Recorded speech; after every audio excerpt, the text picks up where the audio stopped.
spot. Yeah, I'm sorry. Let me see my Yeah, go ahead.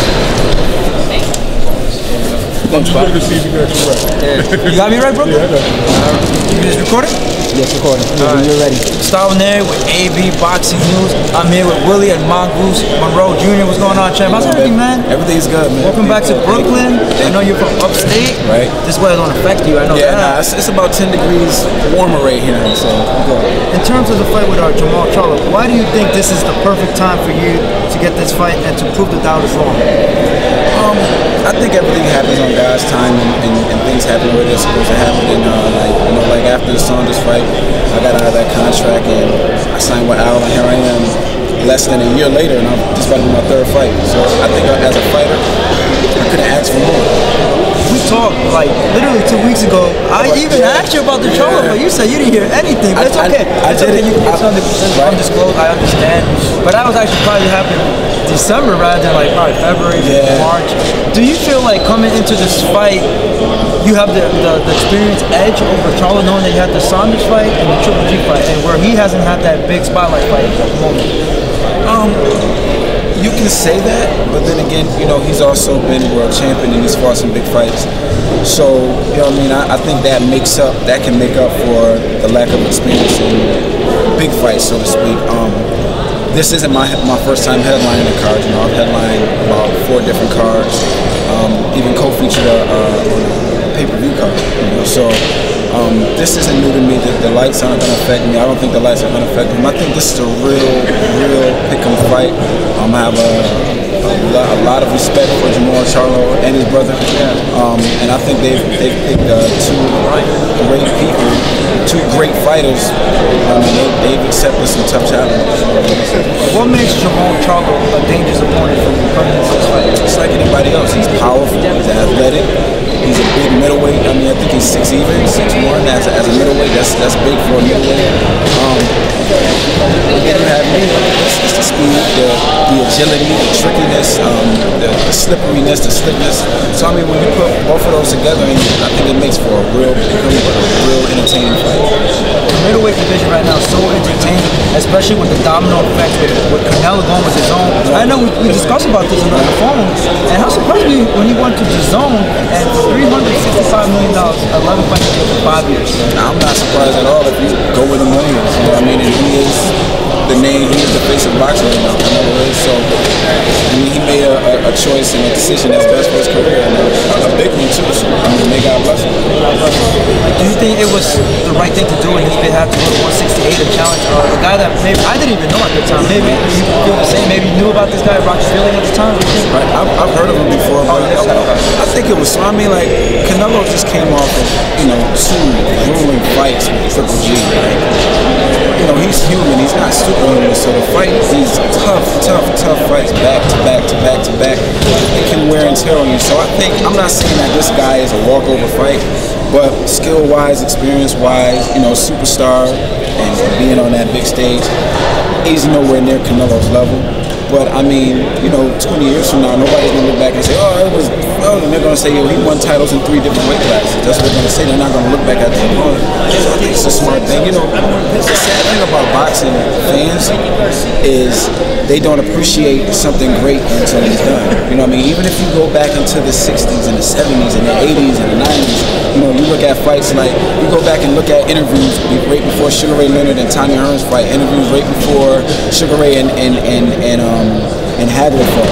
I mean, it was, I don't know what Sugar Ray's doing. He's getting ready to commit suicide. This is gonna be the easiest fight. This is what all of the boxing pundits were saying. And then when Sugar Ray pulled it off, here we are in 2018. Like, man, Sugar Ray was one of the greatest. Did you see what he did to Hagler? So I think boxing fans should appreciate the moment when they're in it, because you never know what can happen. The great thing about boxing is it's not like, not to deplete any other sport, but it's not like baseball, basketball, football, where you get a lead and you just hold on to that lead. You could be kicking somebody's ass 10 rounds and get knocked out in the 11th round. And that makes makes history, you know what I'm saying? So whenever there's a fight, especially a big fight, I think boxing fans, true boxing fans, should just appreciate the two combatants and just look for the best moment, because you never know what can happen. There's been so many fights where we say, oh, that's a money fight, and it turned out to be a legacy fight. So many fights we're like, oh, that's about to be a legacy fight, and it was just the money. You know what I'm saying? So, you know, you gotta appreciate what you have when it's in front of you. Your reaction to Daniel Jacobs' comments, he said that on regards to Jermall Charlo, he tamed the mind. Is that true? What's your remarks to that?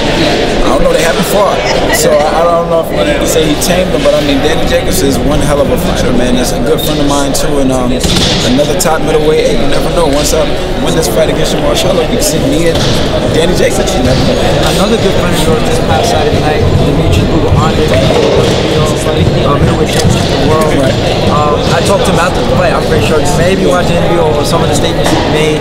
First of all, what was your reaction towards the fight? And do you think it was smart for him, or was it is it a good matchup when he called out Errol Spence to come up to 160? Because he questioned the fight between Errol Spence and Mikey Garcia at 147, saying that Mikey's not really a natural 147. With Errol, he looks like he could be, I don't want to say his weight, I may be wrong, maybe 70, 75, 80-ish. So he said, just come up to 160, we can get the fight going on. I mean, I see nothing wrong with that. I mean, you know, dare to be great, and Errol's a dog, so Errol's not going. That's not a challenge that Errol will back down from, I don't think. But I think Errol has a lot of unfinished business at 47 before he steps up to a fight like that. And I mean, I think it's only right. I mean, I don't see anything bad about him calling out Errol Spence. You know, they both were Olympians at the same weight at 152.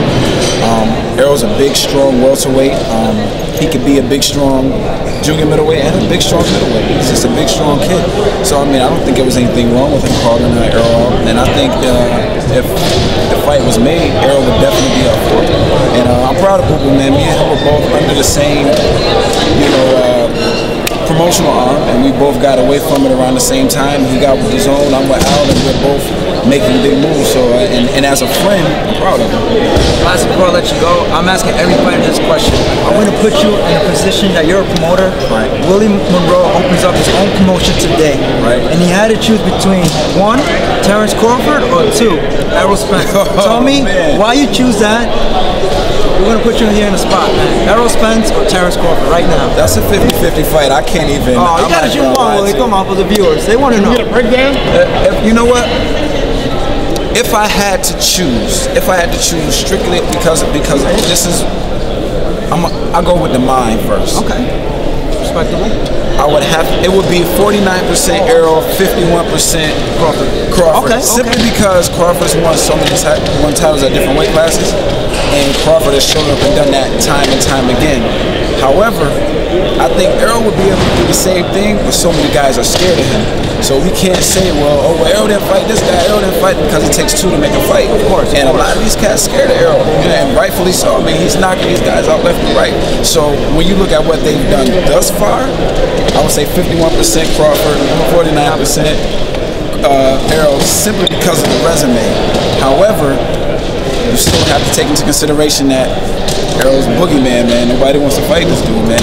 It's junior middleweights that don't want to fight this guy. You know what I mean? So, I mean, they're both just excellent fighters. But as a fighter, as a fan of boxing, you have to appreciate when you got 2 awesome, great fighters like that in the same weight class, and they both say, I want to fight.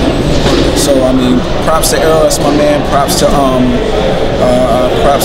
Crawford. I knew Crawford in the amateurs because we were both in that 08 class. We both lost in the Olympic qualifiers for the 2018, and we both turned pro around the same time. I think he lost, and I ended up losing to Sean Porter or something. So I know of him, and I saw him in a lot of tournaments in the amateurs. But I'm a little more familiar with Errol just because of, I really know. It's a great fight. I like to see him fight. Yeah, I just want to see him. I'm going to be ringside if it happens, trust me. We'll make it happen. Where can we follow you? And thank you again for always supporting AB Boxing News. Good luck. We'll definitely be in your training camp coming up. Definitely. Where can we follow you? Follow me on Instagram at Willie Monroe Jr. Facebook, Twitter, everything is Willie Monroe Jr. It's down there, AB Boxing News, Willie Monroe Jr. December 22nd at the Barclays. Can't miss it.